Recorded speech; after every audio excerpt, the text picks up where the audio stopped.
प्रहार जनशक्ति party के अध्यक्ष बच्चू कडू ने शिंदे गुट की शिवसेना में औपचारिक रूप से प्रवेश कर लिया है। ये पार्टी प्रवेश समारोह मुंबई में शिंदे के सरकारी आवास नंदनवन निवास पर संपन्न हुआ।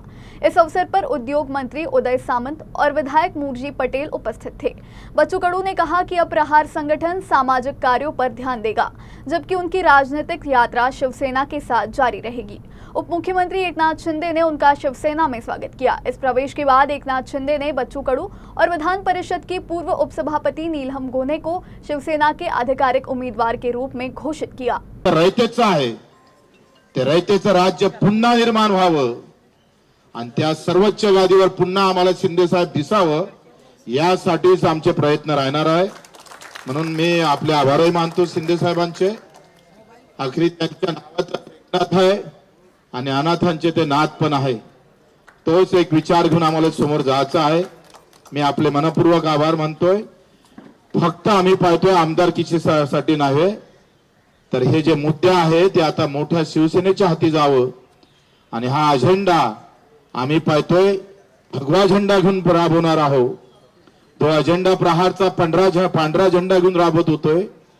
आता झेंडा बदलला जरी असला तरी अजेंडा मात्र कायम आहे, लक्षात ठेवा आणि तोच अजेंडा घेऊन आपण समोर जाऊ।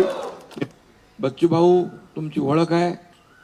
तुम्ही आज शिवसेनेमध्ये तुमच्या असंख्य लोकांबरोबर प्रवेश केलाय, त्याबद्दल मी तुमचं मनापासून शिवसेनेमध्ये स्वागत करतो। तसं तुमचं काय शिवसेना तुम्हाला नवीन नाहीये, तुम्ही मूळचे शिवसैनिकच आहात।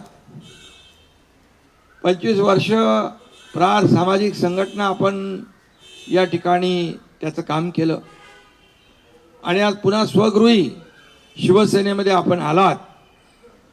आपण फक्त आमदारकीसाठी नाही, आपण स्पष्ट केलेलं आहे।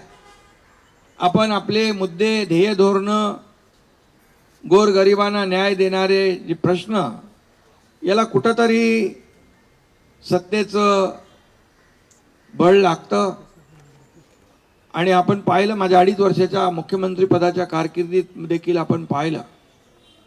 तुम्ही त्या काळात देखील आम्ही जो निर्णय घेतला त्याच्या सोबत राहिलात, सोबत आमच्या आलात। त्यामुळे शिवसेनेला बच्चू कडू नवीन नाही आणि बच्चू कडूला शिवसेना नवीन नाही।